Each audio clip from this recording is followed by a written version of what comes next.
violence and other kind of violence. Get away! I could be at work, at school, in my car, and I can still get shot by the police. But I can get shot anywhere. So it is what it is.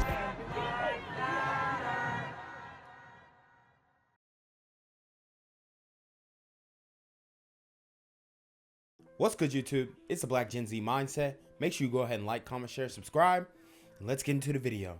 Well, it's been a tough week for the Peaks family and their friends. On Tuesday, 3 family members were found murdered inside a Cobb County home. Well, tonight, we spoke exclusively to a close family friend who wants them to be remembered as loving and selfless. It just made no sense. We were trying to make some sense of how a peaceful guy, fun-loving, will do anything for you, could have such a tragedy to occur in his and Janice's life. So guys, we covered this story of the man who went and took out 3 people in his home. I believe he took out his whole step family. And this was in Cobb County, and it's just sad because it's something that we're seeing becoming a common occurrence in the community. You know, there has been a stereotype that this was a glider type crime, but it's not. It's in the community. It's here to stay. And you know, you got to be aware of these things, man. If you got a family member who is troubled, it's best to cut ties. And if he comes back on that demon time stuff, you might have to put him down yourself. 63-year-old Donnell and 60-year-old Janice Peaks were inseparable, so much so they worked the same shift at the Johnson Ferry Baptist Church. They looked forward to being retired together. Donnell was able to retire a few months ago, but the time for Janice never came. They were both found shot dead in Austell Tuesday, along with 38-year-old Cameron King. Donnell and I talked to maybe 3 times a day. Police say this was a domestic-related homicide and that Marcus Smith, who was Janice's son, Donnell's stepson, and King's cousin, was taken into custody.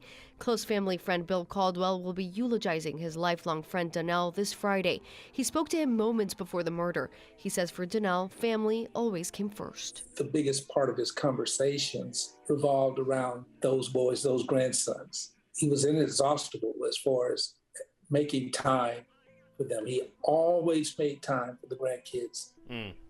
And Bill, who you just heard from, is also helping out with a family fundraiser. We've got a link to that if you'd like to donate on 11alive.com. 4 people shot in 2 separate shootings tonight.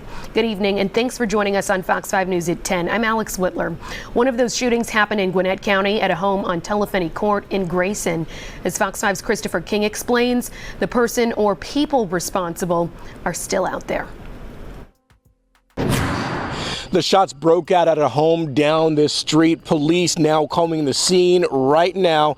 They're trying to unravel who shot who. Homeowners in this Grayson community tell Fox 5 their neighborhood was pretty quiet. That is, until today. We had at least 2 people shooting back and forth at each other. It all began around 2:30 this afternoon at a home on Telephony Court. Police tell Fox 5 a group of men began arguing, then bullets began flying. At this point, it appears shots were fired from outside the house. The details are still unraveling. Here's what Fox 5 has learned so far. Police are investigating who was involved, how the altercation began, and why it turned violent. Man, these super gremlins are shooting up the suburbs, bruh. It is OV, man. You can't go nowhere without these super gremlins on demon time. The motive remains unclear. Police say everyone involved took off. No shooters, no victims stayed at the scene. But shortly after the shots were fired, everybody left in private vehicles. No snitching in full effect. Investigators tell Fox 5 they've responded to this home before. That there is a history of calls at this house. We do have an extensive history at this location. Police say the 2 men who were shot went to hospitals in private cars. So far, no arrests and no descriptions on the suspects. In Gwinnett County, Christopher King, Fox 5 News. Christopher, thank you. I'm here on the corner of MLK and Frederick Douglass, where a shooting just took place. And as you can see, it's a pretty rough area. So I'm basically risking my life reporting on this madness. So make sure you do me a favor and hit the subscribe button. Like the video, hell, share the video. And make sure you go ahead and leave a comment down in the comments section to continue the discussion on how we can find solutions to all this son violence in the streets. I'm Jenquavius Jackson, here live, reporting from Atlanta, Georgia, BGZM News 17. And developing tonight, a longtime Atlanta music executive survives a deadly shooting behind a Buckhead strip mall. This is why Buckhead wants to secede, because these super gremlins are in Buckhead now. They're way past Bankhead.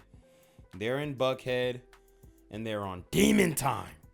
And I think Buckhead should secede, because now you have big time music executives. The guy Chaka Zulu, who managed Ludacris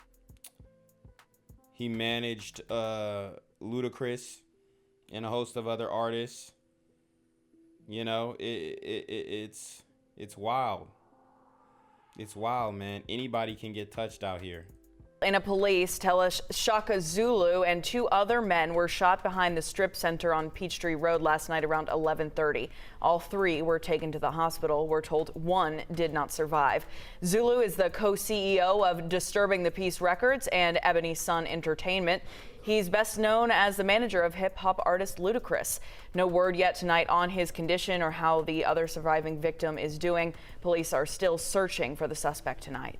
Police are searching for a shooter after 1 person was killed, several others injured, including a local music executive. It happened late Sunday night outside of a popular nightclub in Buckhead. And you don't see any of the Communitah, any of the hip hop Communitah, you know, saying, hey, if you shot him, come out and you know, turn yourself in. You don't see any black solidarity. You don't see the Communitah, you know, wrapping their arms around this brother and saying, hey, man, you've given us some great time, some great music, some great artists, and we're going to make sure that we find the super gremlin who shot you. Oh, no. Every man for himself. The super gremlins are on the run, and they pretty much, you know, got away with a free shooting of a very high-profile individual in the Communitah. These super gremlins are on demon time. Chaka Zulu and the longtime manager of rapper Ludacris were 2 people who were injured. Through our preliminary investigation, it appears like there was an argument or a large altercation that took place between a group of individuals, and a person was shot in the parking lot area. We've reached out to get the names of the other victims. Investigators say they are not releasing that information just yet. Gang violence and other kind of violence. Guess what? I could be at work, at school, in my car, and I can still get shot by the police. But I can get shot anywhere. So it is what it is.